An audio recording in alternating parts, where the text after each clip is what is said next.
Moving on, and a Chute score is a common 6-point scoring system used to evaluate cattle temperament and their response to potentially fearful situations such as human handling. These stressors can have a wide range of impacts on the production and profitability of your cattle. A recent UNL study has shown that training yourself to more accurately assess temperament using the Chute score can lead to fewer problems with your cattle. One main goal of any given cow-calf operation is to ensure one new cow-calf pair annually. This means productive performance is a key element of profitability. Studies have shown that high-stress temperament in cattle may cause disruptions in normal physiological processes of fertility. Likewise, calving rates may be negatively associated with aggressive temperament. While safety is a good reason to implement Chute scoring, being able to do so efficiently and effectively could have a positive impact on production as well as profitability. The reason that most people want to quantify docility in beef cattle is mainly for safety purposes, especially people who raise cattle and work cattle in a family situation where you may have children, be it during calving or working of calves. Docility is really important from a safety standpoint, not only of the humans, but of the cattle themselves. They don't get a leg caught in the chute, or they don't jump through gates and stuff like that. But what people may or may not know is that the stress level of an animal also has an impact on some other economically relevant traits like meat quality.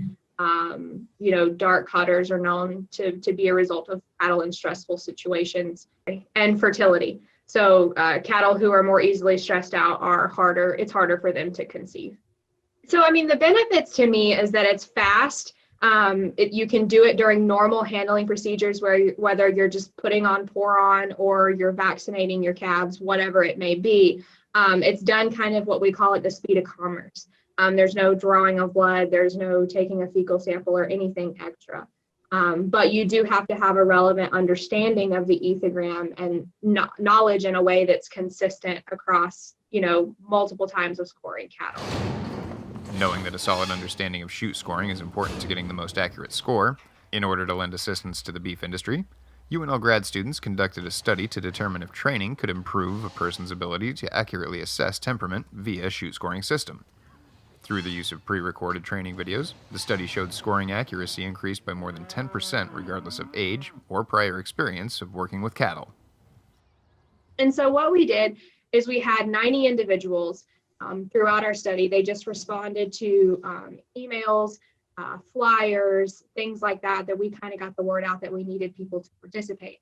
They ranged in ages from college age to the 60s, obviously a mixture of sexes, but we wanted to get a representative, not only of people who had cattle handling experience, but maybe those who didn't, to see how they responded to training. And so those 90 individuals just showed up on a day, and we had pre-selected videos for them to watch and then assign a Chute score on a scale of 1 to 6.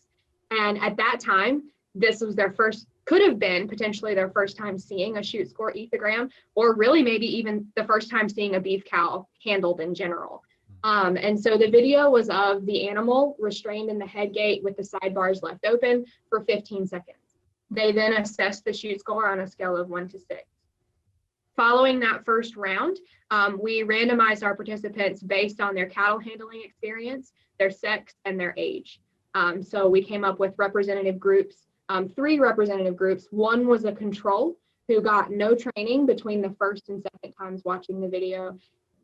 One treatment group who were only able to see a training video that we had pre-recorded. Within that training video, we walked them through the different behaviors they were seeing, why that qualified an animal for a certain number on the ethogram, and provided some examples for them to get them associated with using the ethogram. And then the third treatment group not only saw that same exact training video, but they were also given some separate exercises to give them experience. So just example videos that they were able to practice with that showed them, why they scored the correct answer or why they got it incorrect. Following the treatment or not, if the animals were in the control, they then went through and watched videos again and assigned, again, Chute scores based on the ethogram. What we found, the results of the experiment, were that regardless of cattle handling experience, age, or sex, exposure to the training video itself did increase the accuracy of the assessment. So let's say someone received, an 80 on the test, the first time they went through, exposure to that training video increased their accuracy by over 10%.